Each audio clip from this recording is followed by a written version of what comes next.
rather than pure hatred. Maybe it was more of an evasive hatred to blurt out his sadness. However, he gave a little courage to George and Jessica, who were being crushed by sadness. そうだね。僕たちが泣いても起こってしまった現実は変わらない。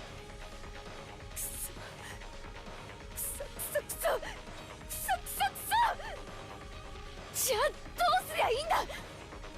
私は父さんと母さんのために何をすればいいんだよ。To investigate their murder. That is what we should do. In which case, let me see about some stuff around here. The autopsy. Kraus, corpse found inside the chapel. The direct cause of death is unknown, but since his stomach was cut open and his intestines were pulled out after his death. Additionally, sweets and candies were packed in the stomach. Welcome Maria. Happy Halloween.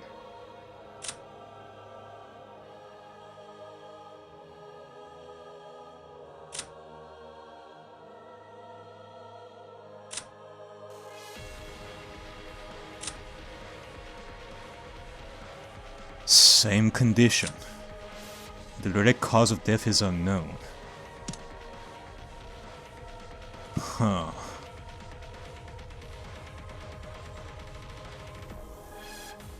Noza様、戻りました。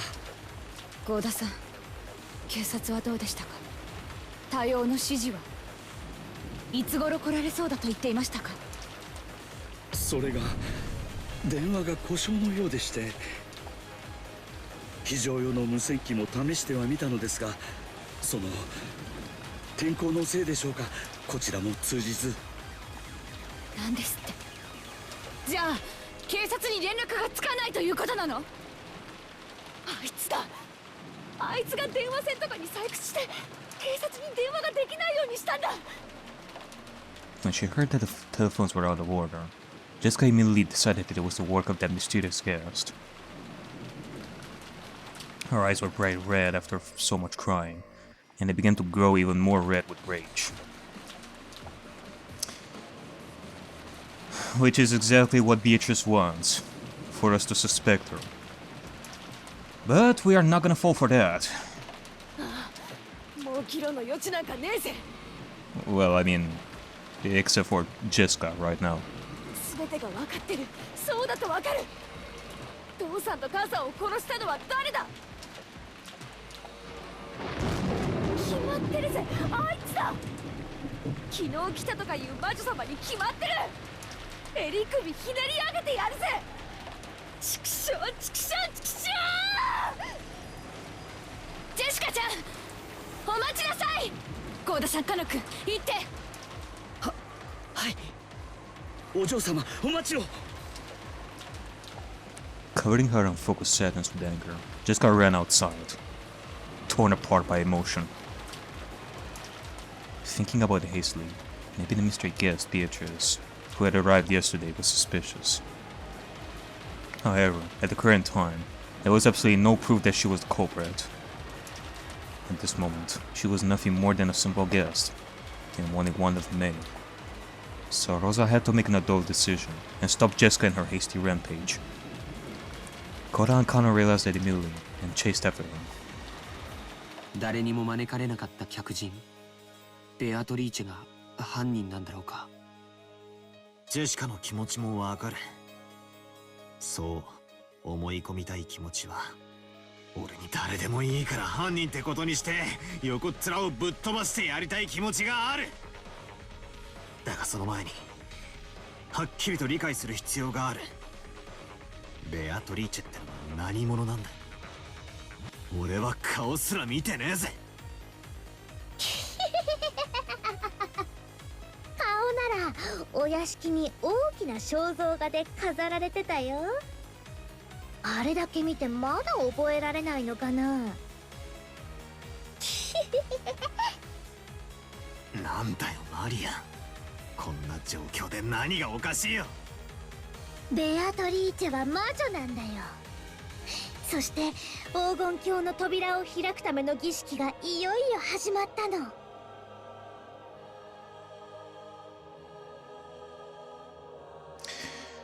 Now that I'm thinking about it, it is that easy. The key opened... That key that Rosa took out of the envelope. The key that opened the first gate that will lead to the Golden Land. That will be the chapel. Well, either way, I guess all that crying that you did was for nothing, Maria. この6人はその生贄なんだよ。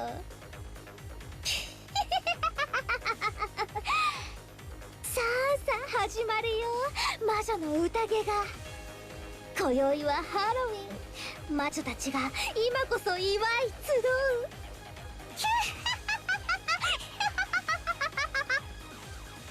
Alright, now we're wasting time listening to Maria right now. We know this stuff. Alright, let's get to it. マリア、その気持ち悪い声で笑うのをやめなさいっていつも言ってるでしょ。 The crisp sound of Rosa slapping Maria's cheek echoed through the high-sitting chapel.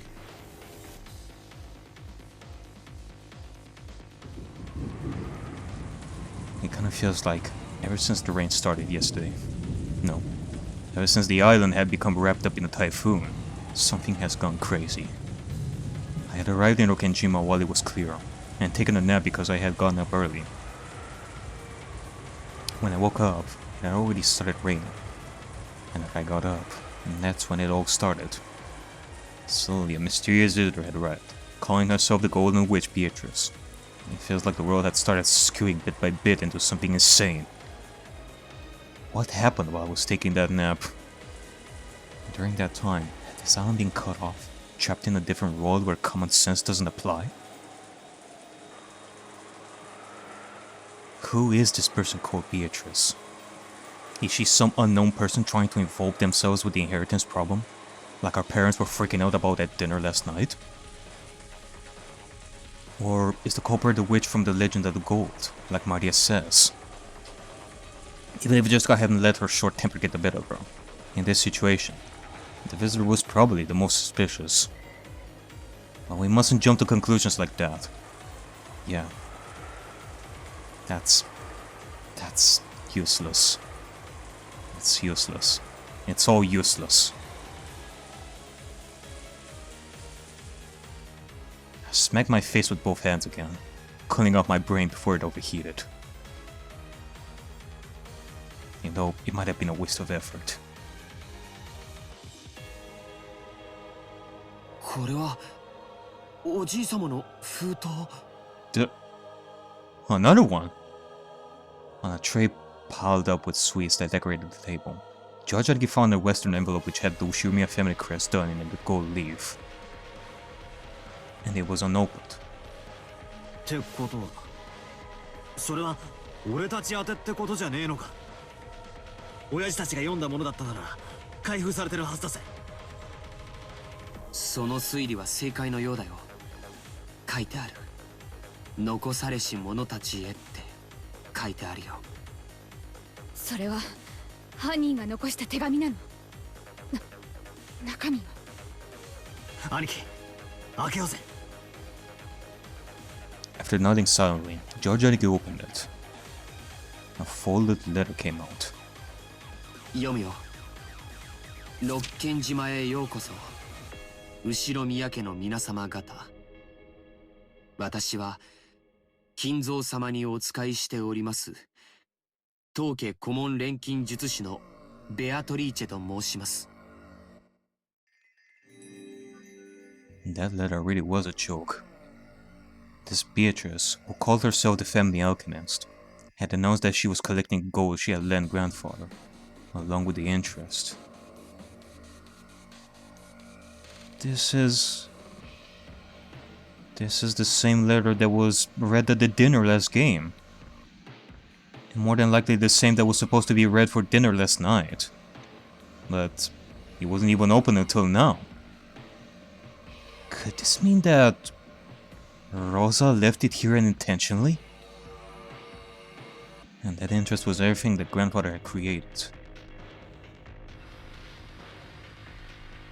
Since this tragedy was right before our eyes, as this paragraph was read aloud, it clearly wasn't referring to the wealth that grandfather had built up. was literal. Everything that grandfather had given birth to. In other words, all of grandfather's descendants were included in their interest. ふざけやがって。なんてめちゃくちゃな契約だ。黄金の利子は命だってのかよ。そんなのまるで悪魔の契約じゃねえかよ。それで魔女気取りってわけか。はっ、笑わせやがるぜ。特別条項。ただし隠された契約の黄金を暴いた者が現れた時、ベアトリーチェはこの権利を全て永遠に放棄しなければならない。黄金の隠し場所についてはすでに金蔵様が私の肖像画の下に碑文にて公示されております。つまりこういうことだね。もしこの殺人が利子の回収行為だというなら、それを止める条件としておじい様に与えた隠し黄金を探し出してみろとこう言ってるんだよ。そしてその秘密は例の肖像画の碑文に隠されているとも言ってる。つまりこいつは魔女様の挑戦状ってわけか。黄金の隠し場所を記した暗号文を解けるものなら解いてみろと。そしてそれができなきゃ利子の回収をこの後も着々と進めていきますと、そう言ってやがるわけか。ぶっ殺してやる上等だ。バトラ君、これ Yeah? The table had been full of sweets. So, even though they had been right in the open, we had assumed that they were just sweets. Okay, what now? I mean, come on. You find stuff like this a lot, right? You know, boxes of chocolate shaped like gold ingots. Gold ingot?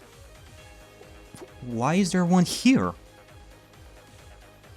Is it meant to be a confirmation for everyone that the gold actually exists? That could be it, although this didn't happen last game. Now, I guess it is all laid out for us.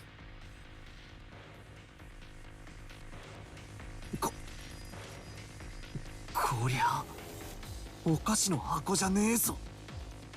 I mean, I can totally check, see if there are boxes of chocolates though. Ow. 本物だ。こりゃ本物の金塊だ。 Yep, I checked it myself. 片翼のわしの紋章が刻印されてる。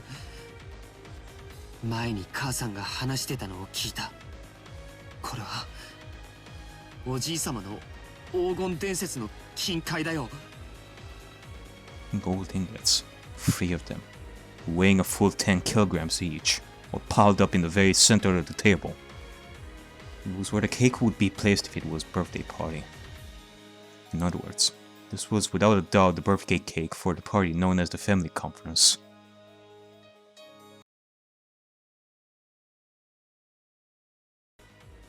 これが本当に純度49のインゴットだったなら、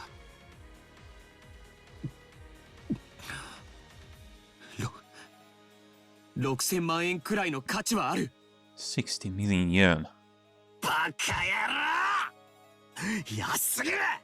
俺たちの親が6人も殺されて、そこに積まれた黄金がたったの6000万円だと。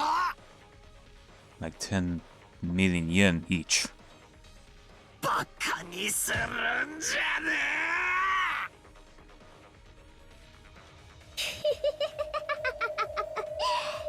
さあ始まったね、ベアトリーチェ。どうせこの謎は誰にも解けないよ。 We'll see about that. だから絶対にベアとの勝ち。早く黄金鏡への扉を開いて、そしてマリアを連れてって。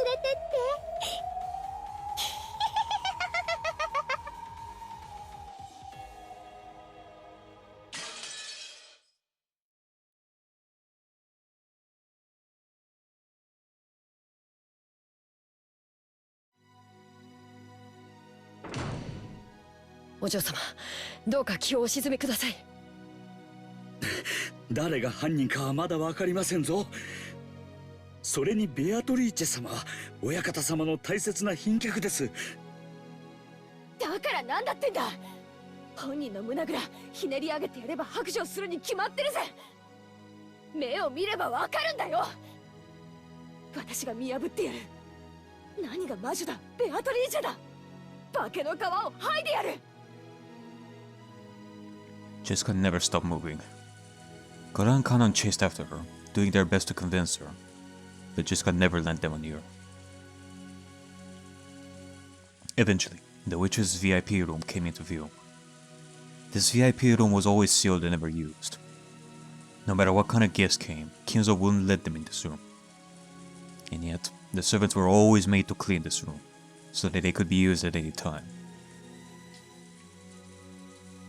So the servants had started calling this room the witch's VIP room, after their utter shapeless master. Jessica also knew this, and she couldn't stand that woman's arrogance in calling herself a witch by staying in that room. The Golden Witch was just a fairy tale. Come on, a witch? To Jessica, she was nothing more or less than a murderer who brutally killed her parents. Question her, make her give painful excuses, make her spit at the ground painfully, make her breathe painfully. No matter how hard she pretends to be a witch, I'll teach her that she's just a stinking, sweaty human. Jessica hit the door to the VIP room while yelling with all her strength. It definitely wasn't a knock. And that sound was the beating of her anger's hammer, whose message was clear. If the woman didn't open the door, she'd break it down. 開けろよ、ベアトリーチェ。出てこい。聞こえてるんだろ。ここを開けろ。 There was no answer. Jessica twisted the doorknob without any reservation, but she felt the resistance of the lock. Jessica turned to the two servants and spat out at them demandingly. ここマスターキーで開くんでしょ。開けて。お嬢様、それは大変な失礼に当たります。 Although Goro was flustered, he still tried to somehow calm Jessica's anger. And after hanging his head silently for a while, Kanon pulled the master key from his jacket pocket. カノンさん、いいんですか？もしおられたなら無礼になるのは承知です。それにもしベアトリーチェ様が何の関係もないというなら、それを僕たちに釈明して納得させればいい。そうだぜ、その通りだ。借りるぜ。 Jessica snatched the master key from Kanon's hand and violently shoved it into the keyhole. Immediately, there was a light sound as she felt it unlock. And without excusing herself, she flung open the door.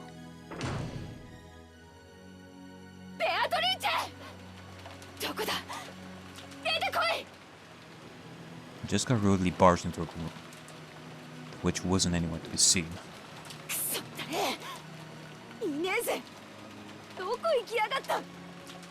Yeah.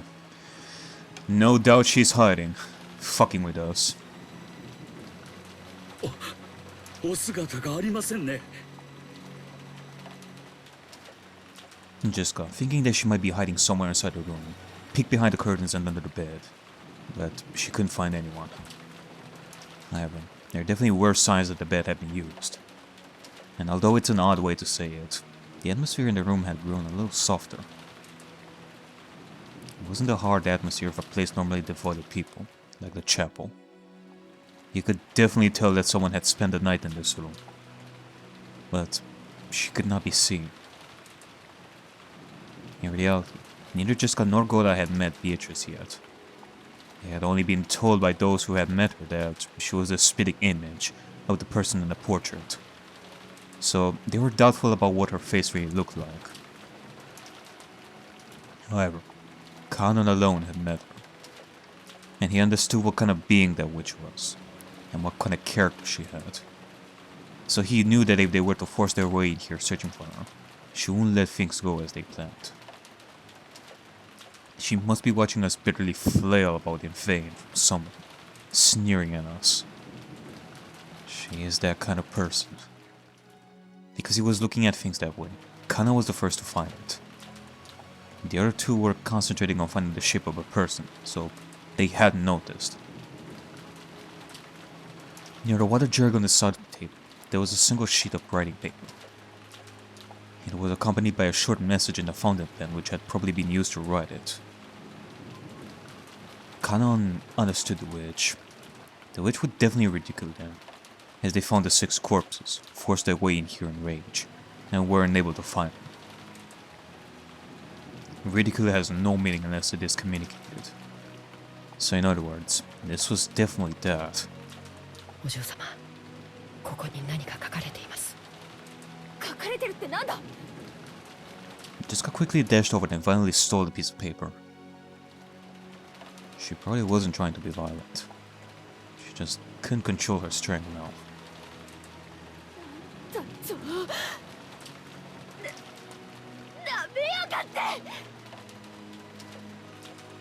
As soon as she read the message, Jessica went into wild rage, crumpled the paper up, and threw it.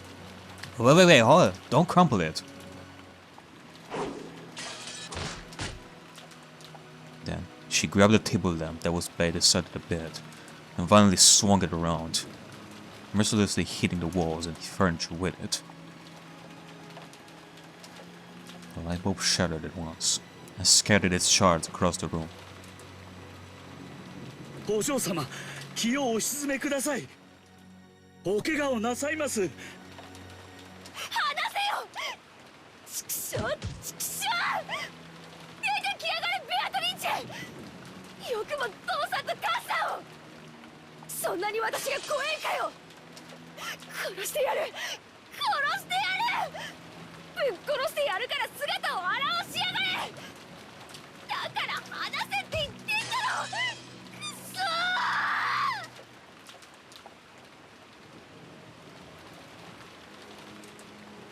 ー！私がぬくぬくとここであなたが飛び込んでくるのを待ちぼうけるとでも？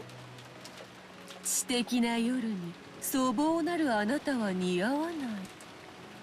こんな間抜けに育てた親はどんな顔？見たよ。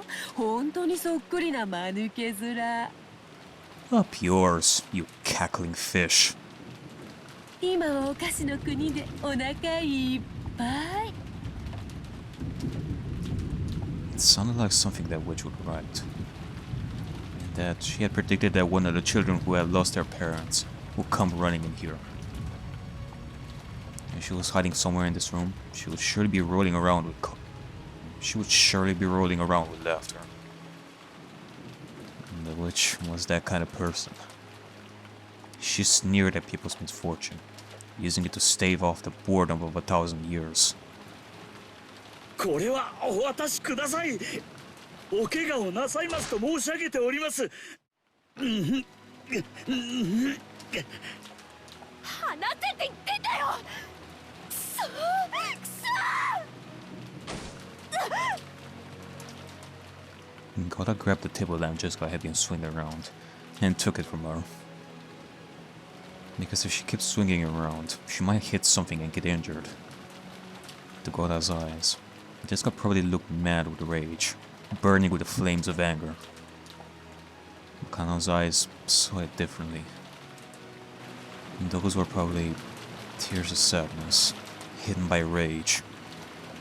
Therefore, when, at the moment the table lamp was taken from her, Jessica dropped to the floor almost as if groveling, started crying and scratching at the carpet.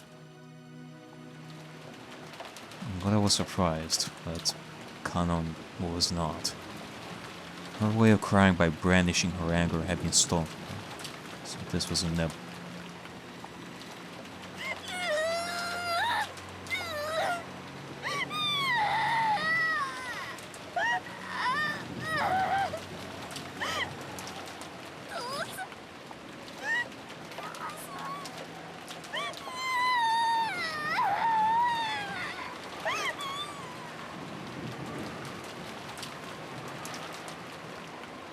Considering that she was a daughter of the Mushu Nia main family, she was in a very shabby state.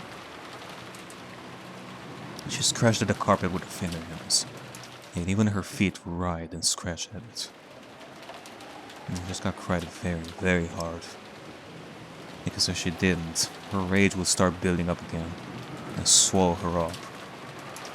And over again, she remembered that letter's humiliating message. What kind of faces must your parents have had after raising you to be such a hapless fool?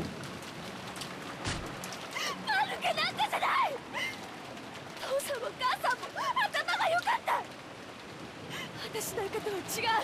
本当に頭が良かった。悪くなんかじゃない。取り消せ。取り消せ。 Yeah, I saw them.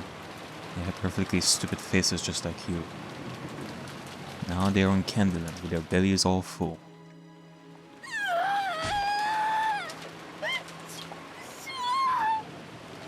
殺してやる。殺してやる。野郎の腹を裂いて同じ目に遭わせてやる。 Jesus. Poor thing.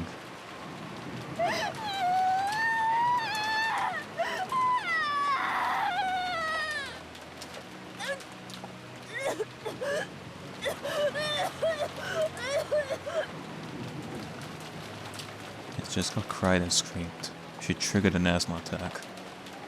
The servants watching over her ran up to her hurriedly and rubbed her back, but that only provoked Jessica's wrath.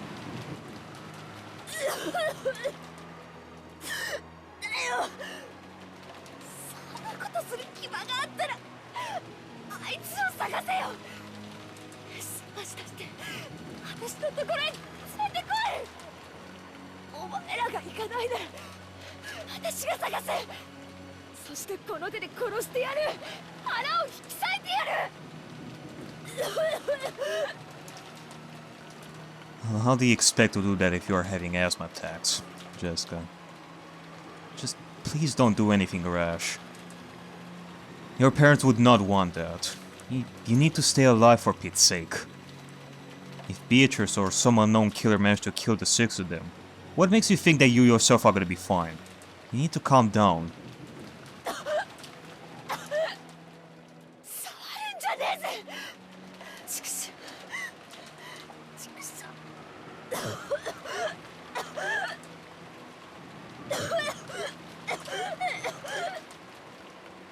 Jessica got up unsteadily, and as her asthma continued, she went out in the hallway. お嬢様、お薬を至急。南條先生をお呼びします。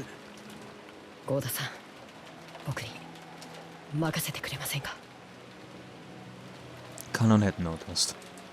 Gora, who was much older, probably couldn't feel the tears in Jessica's heart. Kanon, who had noticed that himself, had to support her. カノンさん、いいのですか。今のお嬢様には涙を流す時間も必要なのだと思います。ご両親のあんな死に方を目の当たりにしては。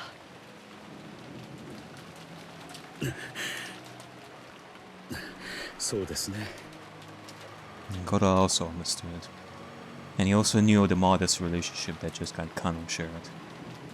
So he understood everything and left it to Kanon. わかりました。私はローザ様のところへ戻ります。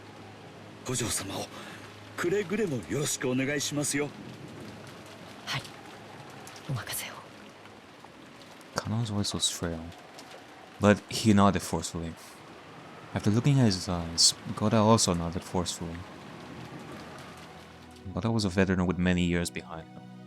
He had seen a great number of people in his life, so he knew of the vigorous sparkle that could be found in the eyes of those who had self-control. He had seen that clearly in Kanon's eyes. Therefore, he would leave this to Kanon. Thinking about it, this may have been the first moment that Gora had trusted Kanon and relied on him for a job. It seemed Jessica was heading towards her room, leaning against the wall as she suffered from her asthma. Kanon followed after her wordlessly. If she had asked for her hand, he would have jumped over and supported her. But as long as Jessica didn't ask for that, he hid himself, watching over her from a distance where he could come to rescue at any time. As Connor remained in that spot where 10 billion people would hope for someone else to be when their hearts felt like they would explode from sadness, he suddenly watched Jessica's back. Then, finally, she was crouching in front of the door to her own room. The asthma attack had stolen all of her strength, and her thoughts had gone hazy from the lack of oxygen, so that she could no longer stand up. But right now, Jessica wasn't thinking that she wanted someone to lend a hand, because she still hadn't been able to overcome the flames of anger. Because even if someone had offered her a hand with good intentions, right now Jessica would start wanting to grab it and lacer it. And she understood how unreasonable that would be. Until she could overcome the flames of her anger, she definitely wouldn't ask for help. Probably, Jessica no longer even had the willpower to call for help. But Kanon heard it. He definitely heard it. Kanon definitely heard that voiceless call for help, which is shared by those from across the world who are grieving, and which, though they scream and scream, cannot be heard by anyone. Kanon softly knelt by Jessica's side, and wordlessly offered her a shoulder. Even as Jessica kept coughing painfully, she accepted it, locked her room, and entered. こちらへ。今、お薬をご用意します。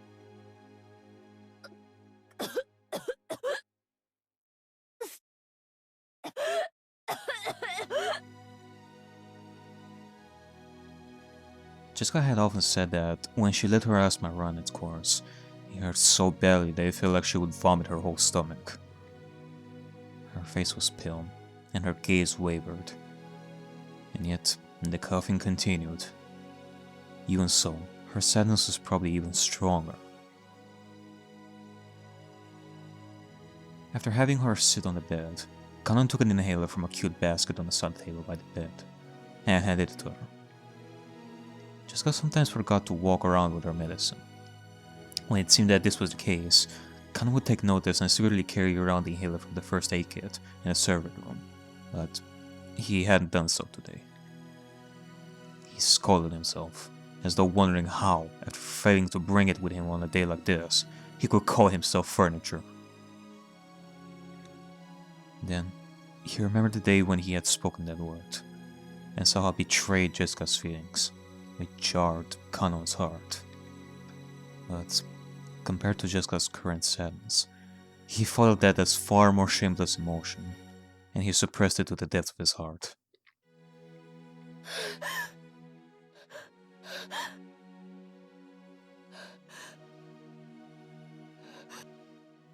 When she inhaled her medicine, Jessica's wild breathing calmed down bit by bit, and she was finally able to regain her composure.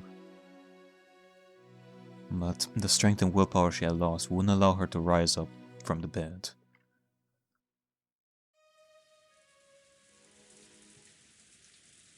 大丈夫ですか、お嬢様。私は大丈夫だぜ。父さんと母さんはダメだけど、私はもうちょっとなきゃ大丈夫だぜ。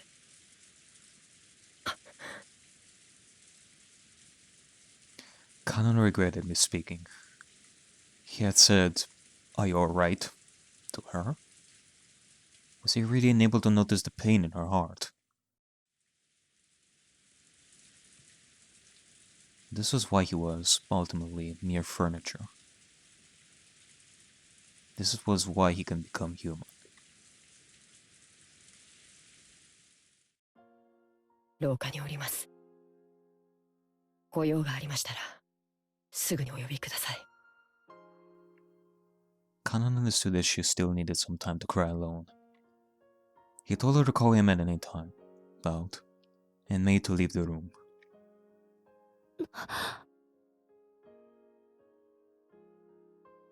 何か Jessica had spoken as though she wanted him to stop, so Kana had stopped. If she asks it, I'll do anything to help her. If it could heal the pain in her heart right now, I would even become a cane or a chair. And by doing that, I can repair the pain in her heart I gave her that day. For a while, Jessica stared into Kano's eyes, as though, despite stopping him, she had nothing to say.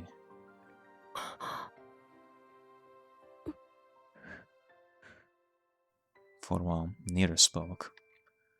Jessica broke that silence with a small voice. ごめん。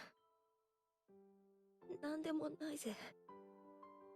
しばらく一人になりたいって。ロザを一人にはしません。あなたを僕は一人にしない。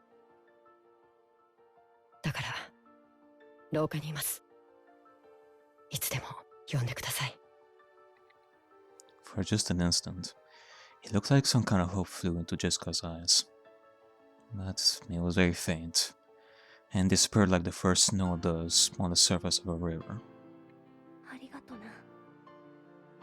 しばらくだけ一人で泣かせてくれ。はい。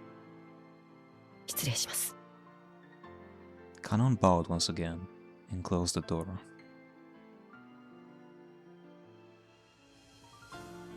He thought he had said something to give her some courage, but for some reason, he felt like that had actually hurt her. Why? He didn't know. Surely that was because he was furniture. So even now, he couldn't grasp human sadness. I don't think it hurt whatsoever, Kanon. You saw it right. There was hope in her eyes. And it's because of you. Now, at this point in life, she needs you and Shannon more than ever. There is still a future ahead. This horrible situation you are in will end at some point. It will. As Connor repeatedly questioned himself, he walked down the corridor. He felt like the window at the end was coolly calling to him. 僕はやっぱり家具でしかないのか。It was still pouring outside, a dark, grey road. Even on days like this, Shana would surely look at the ocean and know it was blue. But to my eyes, even if it cleared up, I would only see grey. As long as I cannot tell the blueness of the ocean, I'm nothing but furniture imitating a person. 本当に女心のわからぬやつよ。Beatrice. ああいう時は黙ってそばにいるのが正解だ。だからゆえに貴様は家具なのよ。貴様。 There shouldn't have been a trace of anyone in this corridor. It had been empty and cold.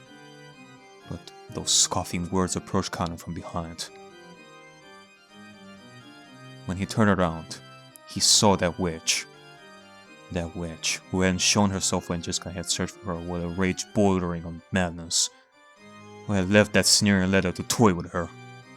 女の傷つけ方は3つある。特別にわらわが教えてやろう。Oh, please do teach us. I'm sure you are a master at knowing how to inflict pain on others. 一つは刃物で傷つける。一つは心で傷つける。そして最後が一番難しく、一番効果的に傷つけられる。なのに意識せずして傷つけられる。わかるか？わかるわけもないし、知りたくもない。期待を裏切る。だ。女ほど夢見がちな生き物はいない。勝手に夢を見、勝手に傷つく。お前のような距離の男が一番女を傷つける。わかるまいな、貴様には。どれほどジェシカを傷つけてきたか全く考えが及んでいまい。家具だから。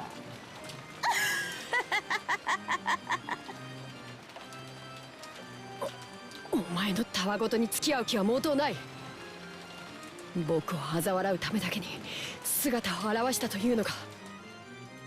うぬぼれるな家具。貴様ごとき嘲笑うにも足りぬわ。Oh, that hurts. しかしそなたも一人ではそれに値しなくても二人揃えば十分に足りる。若々しき男女の悲運を笑う喜びは何度繰り返しても飽きぬのでな。なんだと。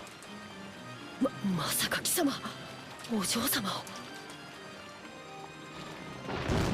第二の番の生贄に寄り添う二人が必要なのでな。お前たち二人は実に都合が良い。 Right. Well, you know what is more convenient?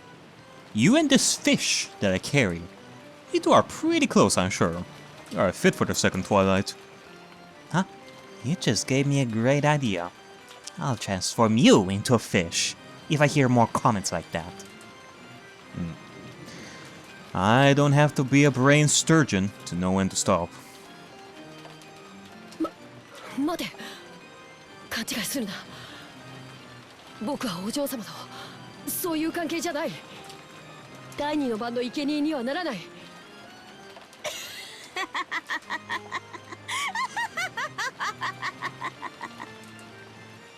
だからお前はジェシカを傷つける。だからお前は人間になれぬ。ならばよいだろう。貴様がジェシカを思い人と認めぬならばそれを受け入れてもよい。だがジェシカは殺す。なぜ。このバカが。決まっておろうが。殺したらそなたが歪めるだろう。その表情が楽しいからの他に何の理由が必要なのか。儀式に従いわらわは気まぐれに13人を生贄とする。だがそれ以上殺してはならないとの決まりはない。わらわが楽しければ幾人でも殺す。だから殺す。わらわを思いっきり笑わせてみせろよ。家具。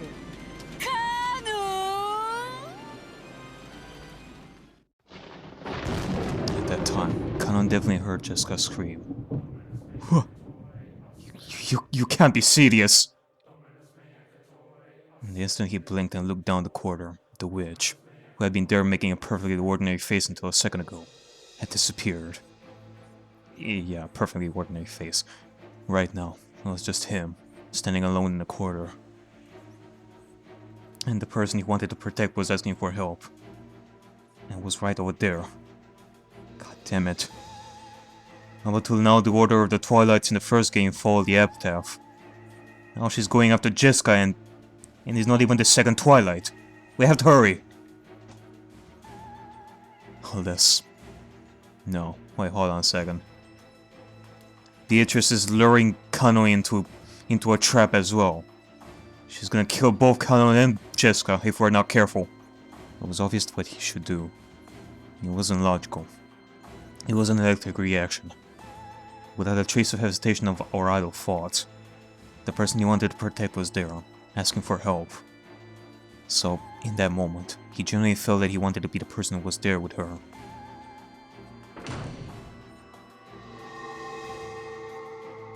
When he flew into Jessica's room, his eyes lashed onto a bizarre scene. The room was a fantastical world, where a blizzard of golden powder danced, and almost as though a gold leaf had been scattered inside a snow globe. No, that's not it. I've seen this spectacle before. This isn't gold leaf. It's countless gold butterflies. Beatrice's minions. Jessica was surrounded by countless butterflies, and was waving her hands around, trying frantically to bat them away. お嬢様。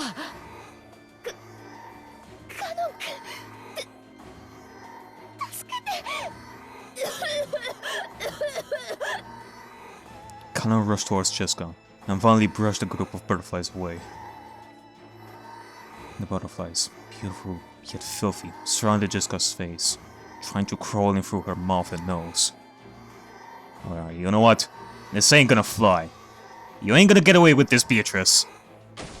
Jessica gagged violently, almost as though the butterflies were triggering her asthma attack, sneering at her. Indeed, when Kanon ran towards Jessica as she choked, the butterflies stopped attacking her, and this time, they began to elegantly dance around or around the two.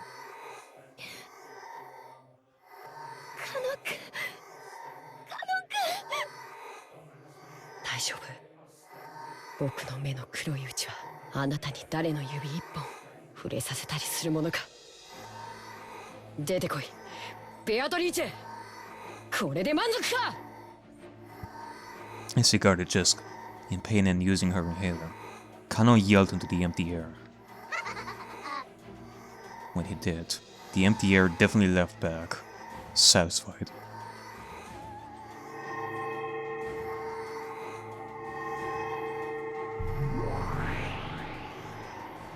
Then, she showed herself. It wasn't a response to Kanon's demand. It was obviously because appearing and sneering humiliated them even more. It was more fun.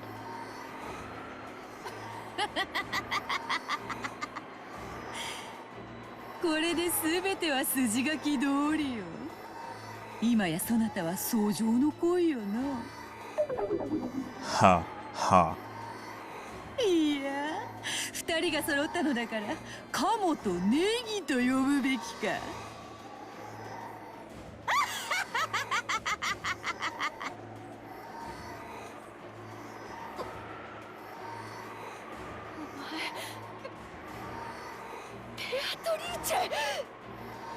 お下がりください。お嬢様、僕が守る。姫に騎士が揃わば魔女が現れるのは必然よ。どれ、金蔵の家具がどの程度の力を持つか見せてもらおうではないか。 She snapped her fingers, and there was a piercing sound. When she did, a blizzard of gold butterflies started up, and they began to form a small mountain as they whirled around in a circle. Just like how a cold, wintry wind swirls and creates a mountain of leaves.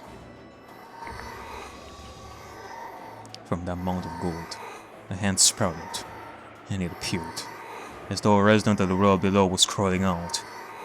Ha! Finally gonna be able to see your helpers. Your demon friends.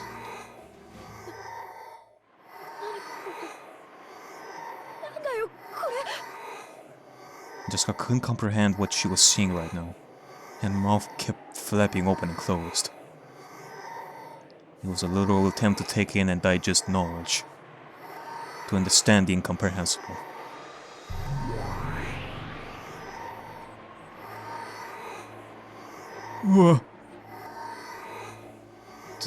That witch was crawling up. That witch was crawling up. There was probably an attendant serving the witch. Whoa. Whoa, whoa, whoa, whoa, whoa, whoa, whoa, whoa. Is that a goat man? A demon goat? Oh god! It appeared to be wearing a uniform following the pattern of those who serve. But its face was different. It was strange looking.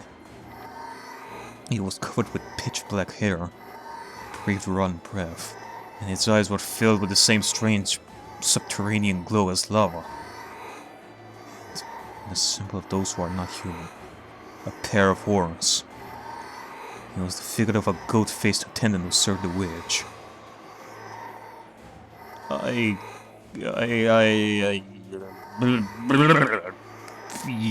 You're fucking with me, Beatrice. What the hell is this? Who is this demon? Like, what are you one of the 72 demons? Are you one of the stakes? Jessica could no longer decide what to say. All this happening in front of her couldn't be explained with this world's common sense. She couldn't do anything except open and close her mouth.